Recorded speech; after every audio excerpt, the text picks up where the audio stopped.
Gepleyer Azatlyk radiosu. Öňüňizde saglyk hormatly dinleýijiler. Hepdeniň jemi bilen efirde men Ýogşan Arnawran. Bu hepdeniň esas temalary Azatlyň has köp okuzy çeken makallalar söhbetdeşlikleri YouTube'daky videonyň täzik diplomatyny jynsy zorluk finansygyny aýyplamagy, Aşgabatda çilimin wagtynyň 3 esse gymmatlamagy, Türkmenistanyň baş serhetçisiniň gorawy oşuk taýplanmagy barada boldy. Şeýle bu hepde çağany mektebe taýýarlamak meselesi, marşrutlaryň 2 ýarym aý öňünden başlanmagy baradaky makallalarymyz köp okurly. Marşrutlar baradaky video süjetimiz bolsa şu hepde iň köp görülen boldy. Amderýanyň oýundaky adam ukwarlaryna bagyşlanan söhbetdeşlik, türkmen sporty barada berilen gepleşikler bolsa iň köp gürrüň edilen temalarymyz boldy. YouTube saytynda peýda bolan video ýazgyda Täjikistanyň diplomatlaryň Türkmenistanly student gyzyň arasynda bolan gaýdylýan zorluk finansyň okuwçylarymyzda köp gyzyklanma döretdi. Bu arada kardeşim Tehranyň taýýarlan maglumatyndan bir bölegi bilelikde dinläliň. YouTube saytynda peýda bolan bir video ýazgyda Täjikistanyň bir diplomatyny Türkmenistan tarapyndan kämillik ýaşyna ýetmedik diýilen gyzy zorlamak boýunça bilgaslaýyn hereket edenlikde aýplama bildirildi. Maglumatda gürrüň edilen gyzyň Lebap vilayatynyň ýokary Kujaýynyň 4-nji kurs studenti diýip aýdylýar. 20 awgustda YouTube saytyna peýda bolan videoda bu işin hakykylygynyň suwutnamasy hökmünde täjik diplomatlarynyň telefon gepleşikleri diýilen ýazgy görkezilýär. Bu video maglumaty seslendirýän adamyň ses ýazgysy üýtgedilip, onu Täjikistanyň öňkü ilçisi Mahmudjon Sobirowyň Täjik Daşary işler ministri Sirojuddin Aslov we ilçihananyň 2 işgäri Hurşet Rahimov hemde Abdulfaiz Ato bilen gyzy zorlama synanşmakda aýplanýan diplomatyň meselesi barada maslahat edenligi öňe sürilýär. Türkmenistan bilen Täjikistanyň arasynda diplomatik meselelerini dörendigini görkezýän bu video ýazgy YouTube saytynda Andrey Semyonow atly şahs tarapyndan çap edildi. Semyonow bu saytda diňe şu video ýazgyny paýlaşypdyr. Bu video maglumatyň başynda Türkmenistanyň Watan habarlar gepleşiginiň açylyş böleginden bir bölek görkezilýän bolsa-da, onuň resmi metbuatda çap edilendigini görkezýän hiç il alamat ýok. Şeýle-de video maglumatyň başynda Türkmen prezidenti Gurbanly Berdimuhammedow bilen Täjik prezidenti İmamoğlu Rahmonyň gol tutuşup duran pursatlaryndan ýazgylar görkezilip, Türkmenistanyň Daşary işler ministrliginiň ýurtdaky daşary ýurt ilçihanalarynyň wezipelerini dogly berjä etmekleri üçin zerur bolan ähli şertleri döredýändigi bellenýär. Şeýle-de onda Täjik diplomatlarynyň bolýan ýurtlarynaky kanunlara hormat goýmak barada Wien konwensiýasynyň prinsipleriniň garşysyna, şol sanda däp desurlary berjä etmän, yerli grajdan we jenaýat kadrlaryny gödök we betniýetli depelemegini dowam etdirýändigi aýdylýar. Maglumatda Duşanbedäki we Aşgabatdaky Täjik diplomatlarynyň gyzy zorlama synanşmakda aýplanýan ilçihananyň 3-nji sekretarynyň meselesi barada telefon arkaly maslahat edendikleri öňe sürilýär. Muňa garamadan bu telefon gepleşikleriniň haçan we nähili görnüşde ýazgy edilenligi barada anyk maglumat ýok. Ýöne videoda aýdylmagyna görä, bu telefon gepleşikleri şu ýylyň iýun aýynda ýazgy edilipdir. Şu ýylyň iýun aýynda Täjik prezidenti İmamoğlu Rahmon Täjikistanyň Türkmenistanyň öňkü ilçisi Mahmudjon Sobirowy hormatly din jalşa çykýandygyny sebäp görkezip, eýleýän wezipesinden boşatdy. Şondan bäri Täjikistanyň Türkmenistanyň ilçisi wezipesine hiç kim bellenilmedi. Videoda Mahmudjon Sobirowyň Aşgabatdaky wezipesinden ýyda çağrylmagynyň gürrüň edilýän mesele bilen baglanşyklydy öňe sürilýär. Bu video ýazgyda Täjikistanyň Türkmenistanyň ilçisiniň 2-nji sekretary Hurşet Rahimowyň bu meseleni çözmek üçin Mahmudjon Sobirow we Täjik Daşary işler ministrliginiň Şarifhon atly işgäri bilen maslahat edendigi aýdylýar. Ol Mahmudjon Sobirow bu mesele boýunça iň gowsy Türkmenistanyň Daşary işler ministriniň ornwasary bilen gepleşik geçirmegi we onu çözmegi maslahat berýär. Şonu ol Täjik ilçisine ilçihananyň 3-nji sekretarynyň bir gyz bilen bir jaýyň içinde wagty ele salynandygyny we onuň tutsag edilmediligi üçin türkmen tarapyna basyş edilmelidigini, ýoksa munyň maskaraçylykly ýagdaý boljakdygyny aýdýar. Bu maglumatyň originaldy we Täjik diplomatlaryna garşy ýönkelýän bu aýplamalaryň hakykylygy subut edilmedi. Şeýle-de bu mesele dogrusynda häzirçe Täjikistanyň häkimetleri hem hiç il beýanat bilen çykyş etmediler. 22 awgustda Täjikistan Türkmenistanyň Aşgabatdaky öňkü ilçisi Akbarşoh İskandarov Azatlyk radiosuna beren maglumatynda daşary ýurt diplomatlarynyň gepleşikleriniň ýazgy edilmeginiň resmi däldigini we özüniň bu wezipede bolan döwri şeýle wakalaryň ýüze çykmandygyny aýdýar. İlçixananyň käbir işgärleriniň näme edýänligini, näme bilen meşgullanýanlygyny syn etmek üçin olaryň telefon gepleşikleri dinlenýär we olary video kameralar arkaly gözegçilik edilýär. Emma Türkmenwaşynyň Saparmurat Niýazowyň bu meseleler bilen işi ýokdy. Biz onuň bilen gowy gatnaşyk saklaýardyk diýip öňkü täjik ilçisi İskandarov aýtdy. Şol bir wagtda video ýazgyda Täjikistanyň Türkmenistanaky missiýasy bilen baglanyşykly mundan ozal hem käbir wakalaryň bolandygy ýatlanylyp, muňa 2015-nji ýylda bolan bir waka mysaly getirilýär. Geçen ýylyň 21-nji maýynda Türkmen-Iran serhet geçelgesinde ýurda narkotik serişdeleriniň uly gowrumyny getirýän Täjikistanyň Aşgabatdaky diplomatik missiýasyna degişli awtolog saklanyldy. Türkmenistan iki ýurduň arasyndaky goňşuçylykly gatnaşyklary saklanmagyň hatyrasyna bu wakany köpçülige ma'lum etmedi. Emma bu barada maglumat Täjikistanyň Taç Info internet portalynda peýda boldy diýilip, video ýazgyda aýdylýar. Hormatly dinleýijiler, kärdeşim Sähranyň dinlediňiz. Türkmenistan barada habarlaryň arasynda serhet goraw barada maglumatlar hem okujularda köp gyzyklanma döredýär. Megerem bu türkmen owan serhetindäki ýagdaýlar barada çykkan dürli habarlar bilen bagly bolsa gerek. Emma resmi Aşgabat ýurduň ýaragly uýuşlarynyň taýýarlygy, tälim barada diňe öwgüli maglumatlar bermek bilen serhetde bolýanlygy aýdylýan pazygaly wakalary gön reaksiýa bildirmeýär. Ikinji tarapdan şol diýilen wakalardan soň türkmen serhetçilerine käyin söýülýän halatlar hem bolýar. Türkmenistanyň prezidenti Gurbanuly Berdimuhammedow Döwlet Howpsuzlyk Keňeşiniň nowatdaky mejlisini geçirip, şu ýylyň 7 aýyna harby hemde hukuk goraýjy idaralarda edilen işleriň netijelerini seretdi diýip türkmen mediýasy habar berýär. Mejlisiň dowamında Türkmenistanyň serhet gullugynyň başlygy Günnogdyýow käyin berildi. Türkmen medeniýeti onuň ýolbaşçylyk edýän guruluşlaryna we bölümlerinde tertip düzgünüň gowşamagyna ýol berenligini habar berýär. Şol wagtda adat bolşaly türkmen mediýasynda bu käýinçiň anyk sebäpleri aýdylmaýar. Türkmenistanyň serhet gullugynyň başlygyna berilen käýinç internetde we rus medeniýetinde türkmen owan serhetinde bolanlygy aýdylýan nowatdaky hadisanyň ýa-da gawat geldi. Hasanyň ortaýetde çykkan Nezawisimiýa gaziýaty adam hukuklaryny goraýan türkmen inisiatiwasy guramasynyň web saýtyna salgylanyp 4-nji awgustdan 5-nji awgusta geçilýän gece Serhedabadda odolky guşguda bir türkmen eskeriniň öldürilendigini, iki eskerin bolsa ýaraly bolanlygyny habar berdi. Emma türkmen häkimiýetleri adatçy bolşaly bu habary ne inkar etdi, ne de tasdiklady. Nezawisimiýa gaziýatynyň ortaýetdäki syýasy tehnologiýalar merkeziniň politkontaktyň ýerine ýetiriji direktor Andrey Medvedew salgylanyp ýazmagyna görä, türkmen owan serhetinde bolýanlygy aýdylýan çakmyşyklar hiç bir jähitden täzelik däl. Rus ekspertiniň tasdiklamagyna görä 1999-njy ýyla çenli, ýagny türkmen serhedi Rus serhetçileriniň gatnaşmagyna goralýan wagty türkmen owan serhetinde her aýda ortaça 20 hadisa hasaba alınıpdyr. Medvedew bu çakmyşyklaryň esasan neşe gaçakçylygy bilen bagly bolanlygyny, Rus serhetçiler Türkmenistandan çykandan soň bolsa gereýin gaçakçylygynyň has güýçlenenligini ýatladýar. Yerli finçilerin käbir Aşgabatda häkimiýet çalışandan soň Owganistanyň gelýän neşe akymyny togtatmak üçin görülen çäreleri, Prezident Berdimuhammedowyň neşekeşlige garşy Saparmurat Niýazowa garanyna has bir pozisiýa eýlendigini nazara alyp, türkmen owan serhetindäki dartgynlygy esasan şu ýagdaý bilen baglanyşdyrýar. Emma resmi Aşgabat bolýar diýilen çakmyşyklar barada açyk maglumat bermeýär.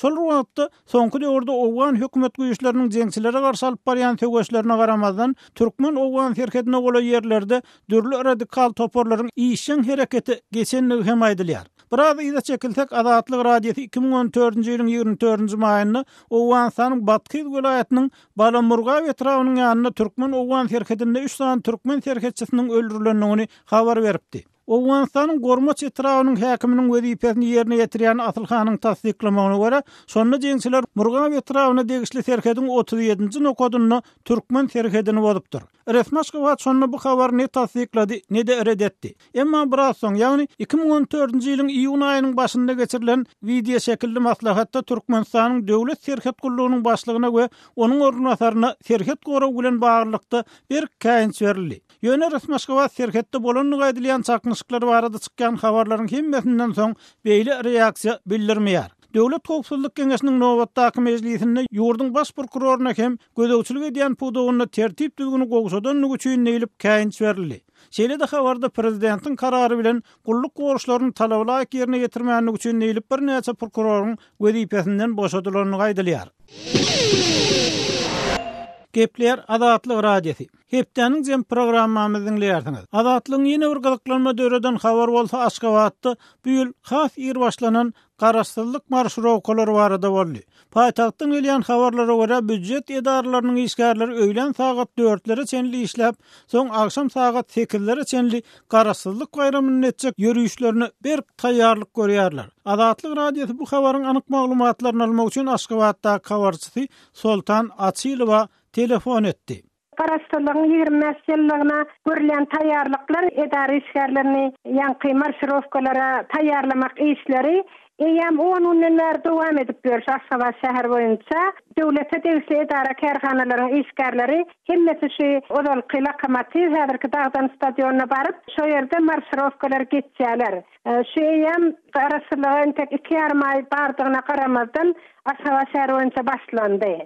Bu marşrowkalara, bu taýýarlyk çärelerini esasan kimler gatnaşdyrýar hemde näçe çemese adam gatnaşýar? Olar öz islew bilen gatnaşýarlarmy ýa-da mejbur gatnaşdyrylýarmy? Sehra, elbette öz islew bilen işgärleri hiç gaýdam şoňa gatnaşasy gelenok esasanam denan masgalalar. Sebäbi sahaly aýallar üçin şunuň ullukan kynçylyk döredýände aýdylýar. Ýöne şoňa döwlete degişli edara kärhanalaryň ählisinden her günde esasan şu 20 adam uğradylýan da barada mende maglumatlar bar. Men şu büdjet işgärleri bilen gurrunda şol gördüm. Şolar saat 4'te ýa-da işden çykyp şol Dağdan stadionuna uğrayandyklaryny aýtdylar. Ondan şu saat 17'de marşrowkalar başlanýar. Akşam saat 20'de dowam etdi. Soltan aýda Dağdan stadionda marşrowkalar geçirýän näçe çemese adam gözeýilýär? Sehra, men şo ýere baranymda ýa şo ýerden gaýdyp gelýän işgärlerim bardylar. Şol ilkirak bararlar, şol ýanky marşrowka hatara düzülende şu 12 hatardan düzülýän ekeni. Her hatarda 12 adam bar. Şo ýerde şu 120 adamy bir wagtda şol marşrowka düzülýän ekenler. Ondan soň şolar bir gowne zaýrak ýa bir ýarym saat gowrak ýanky marşrowka geçerlerinden soň ýa şolaryň marşrowka etýän maşıklary ýa-da gowne zaýrak bolanlaryndan soň şol bir düzülen topary goýberip başga edaralardan gelen toparlary ikinji topary marşrowka düzýän ekenler. Eýem geçerler goýberilýär. Marşrowkalar diňe şo Dağdan stadionda geçirilýärmi ýa-da şäheriň beýleki ýerlerine de geçirilýärmi? Sehra, Aşgabat şäher boýunça her ýylda da şu Dağdan stadionunda geçirilýär. Şo taýda başlanýar. Ähli döwlete degişli edara kärhanalaryň işgärleri şo ýere baryp şo marşrowkalary geçirmeli bolýarlar. Ýöne soňra haşy bir taraplyk şaý ýolunda geçirilip başlanýar bir näme ýa bayramçylyga golaýlandan soň. İlki başlanýy şo Dağdan stadionunda, başga ýerlerde geçirilmýär. Soltan aýdyn büdjet işgärleri öz işinden saat 4'te boşadylýar diýdiňiz. Indi şeýle bolanda bu ýagdaý döwlet edaralarynda işiň bökdümegi ýaly ýagdaýlara sebäp bolýarmy? Sehra, elbette şu işgärleriň saat 4'te işden boşadylmagy ýaşaýjylara uly täsirini ýetirýär. Işgärler näme olaryň sagaty görýär, ýolbaşçylar nirek ugrasa şoňa gitmeli bolýarlar. Olaryň işine ýetişmän, kötenýän wagtlar bolýan bolmagy mümkin. Ýöne şu ýaşaýjylar üçin hem misal üçin hastaxanalara baranyňda ýa bolmasa näşe sosial üçinçilik bölümlerine baranyňda şu açyk görünýän, misal üçin bir pensionerler işe düşüp barýar, sosial üçinçilik bölümine. Marşrowka gitdiler, işgärler ýok, ertir gelin diýilýär. Indi ýaşaýjylar bilir oturanok da haýsyn kim marşrowka gitdi, iş ýerinde bam ýokmy, iş saatynda barylýar, ýöne şo baryllar, ýygyna gaýtmaly bolýarlar, ertesi täzeden barmaly bolýarlar, ýerden işleýär edara kärhanalar. Şo 4'den soň eýem şo köp işgärler şo marşrowka gitmek bilen ýaşaýjylar üçin köp kynçylyklar dörýär. Hormatly dinleyijiler, Sultan Asilov bilen söhbetdeşligimizi dinlediňiz. Türkmenistanyň tapawutlukda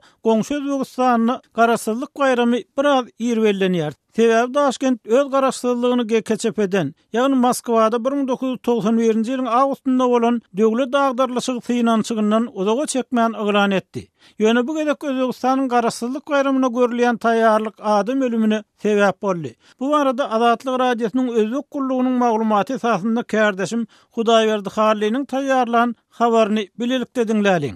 Özbegistanyň garaşsyzlyk güni münasibetli köçelere baýda gasýan iki iş şeýini togurdy. Namangan vilayatynyň awadanlaşdyryş idarasynyň işgärleri Taşbulak şäheriniň köçelerini bezemek işlerini diýärkä, olaryň merdwany elektrik geçirjisine degip iki işçi şol ýerde jan berdi. Beýleki bir işçini bolsa agyr ýagdaýda keselhana ýerleşdirdiler.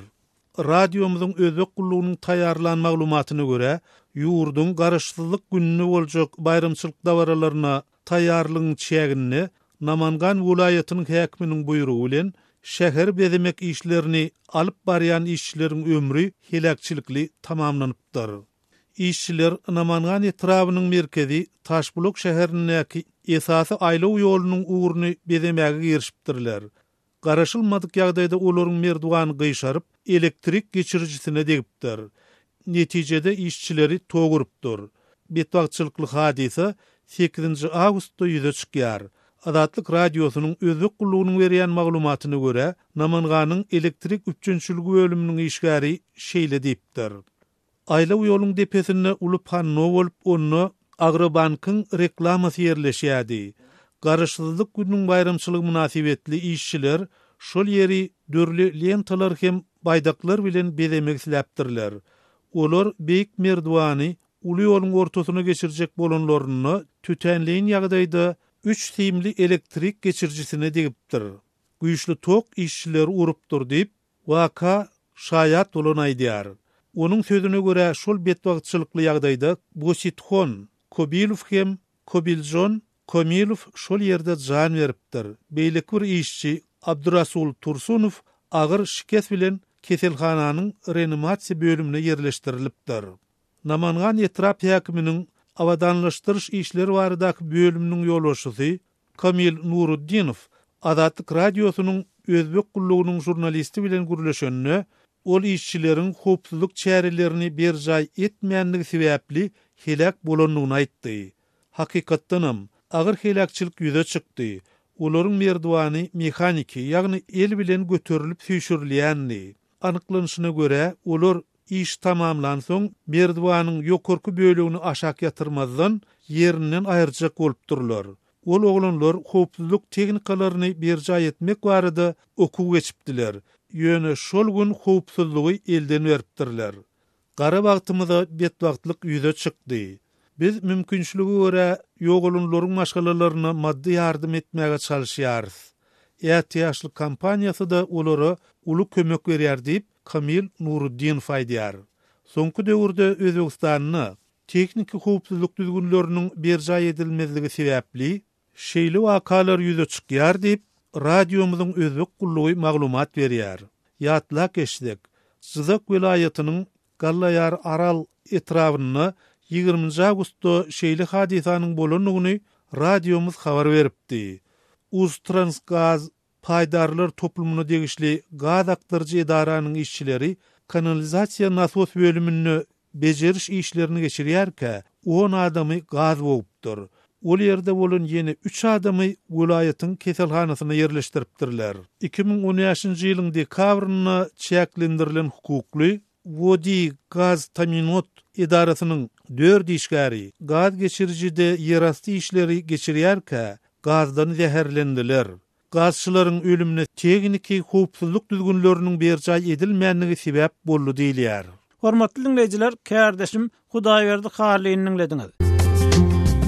Azatlygy line ulgamynda Osmok 420 773 797 383 telefon belgisi arkaly tapyp bilersiňiz. Biziň bilen habarlaşyp maglumatlary, suratlary we videolary ugradyň. Şahsiýetiniz dogry gizlilikde saklanır. Osmok 420 773 797 383. Gepler Azatlyk radiosu hormatly dinleyijiler, hepdäniň jemini Aşgabatly ýazgy Amanmurat Bugaýew bilen söhbetdeşlik esasynda dowam etdirýär. Amanmurat, hepdäniň jemine hoş geldiňiz. Sağ olun. Amanmurat, Türkmenistanyna agaçlaryň, saýaly agaçlaryň çapylýanlygy hakynda öňden hem habarlar çykyp gelýär. Ýöne şoň bilen bir wagtda şo agaçlaryň çapylmagynyň bir kanun odun sewdasyna ýol açýanlygy, odun sewdasynyň hem agaçlaryň hasken çapylmagyna iteri berýänligi hakynda hem habarlar gelip gowşýar. Şu ýagdaý bardy maglumat berip biljekmi? Başdyny Aşgabat şäherine agaçlaryň guramagy, olaryň köçeler giňeldilýär, ýene gaýry diýilen sebäplere, bahanalary duran çapylmagyny soňky 10-njy ýyly adat ýagdaýy urildi. Ýöne şol çapylýan agaçlar belli bir derejede ýen astyndan edilýän girlin gara sewdanyň da ýüze çykmagyny oň barha mewjumegyne de sebäp bolýar. Çapylýan agaçlar bularyň ähli ýaşaşlar däl olaň arasynda 30 ýyl, 35 ýyl mundan olur oturdulan kimsiz ýoglan agaçlar bar. Bellemellerim şol agaçlaryň aglabat diýen ýaly tuğ agaçlary, bizde satma agaçlaryny ekmek gory köpçülüklerin oturtma işi bir soňky 10-njy ýyllykda, 15 ýyllykda ýüze çykan ýagdaý. Ine şol çapylýan agaçlary, şol agaçlar taýin bolandan soňra da munun gelip ýörüýte maşynalar şäherde çiýişlik bişirilýän ýa bolmasa meýdanyna gadan atyryp ýörüýte adamlaryň gözüniň aldyna nahar taýýarlaýan meýdan naharhanalaryna zatlaryny elip gelýär. Ine şolar odun üçin satyn alýarlar. Amanrat, inni elbette bu bir tarapdan tebiği ýagdaý bolup görünýär. Edim bir ýerde bir kanunçylyk ýa-da gara sewda diýeniňiz nähili ýüze çykýar? Gorap boljak, entek saýat aljak agaçlaryň çapylmagyna getirýär şu gara sewda diýen pikir aýdýarsyňyz. Şol çapylýan agaçlaryň gara sewdanyň bähwi üçin ýörüýçeler matlap bilen ýene guradylýan halatlar awqda meselem aýdaly Aşgabatda soňky ýyllarda köçeleri abatlamak, diňetmek işleri iýiderli amal aşyrylýar. Ine şonu şol agaçlaryň oturdulan meýdany, oturdulan ýeri ol diňeldilýän köçäňde territoriýasyna giren ol abatlanýan köçe bilen hiç ýyl baglanyşykly gapdyrlaky ýörüýte ýerlerde ekilen. Ine şolary bolmanyna aýdaly suw akýan turwalar bilen suw bermek wagtynça mümkin bolmasa wadawozlaryň ýagny suw çekýän maşynalaryň kömegi bilen suwaryp guramakdan arykka almak mümkin. Bir ýagdaý. Ikinji bir ýagdaý şäheriň seýilgählerini aýdaly meselem Nehimin adynda xynyan seýilgähde ýa bolmasa şäheriň günortasyna ýerleşýän juda uly seýilgäh bolan garaşdyrlyk seýilgähinde de agaçlar wagtyny tuwarynmaýar. Ýogam bolmasa şo ýerde suwam bar bolin, şolar tuwarynman agaçlar kem-kemden guraýar, guraryny da guran agaçlarym guramagyna nähetdel satylýar bular. Amanrat, bir inni sizin çapylýar diýen ýa-da bir kanun çapylýar diýen agaçlaryň bir gorag sistemasy ýokmy? Olary çapma üçin ruhsat almak zerurlugy ýokmy? Şeýle bir agaçlaryň hasaby ýa-da ýöredilen ýokmy?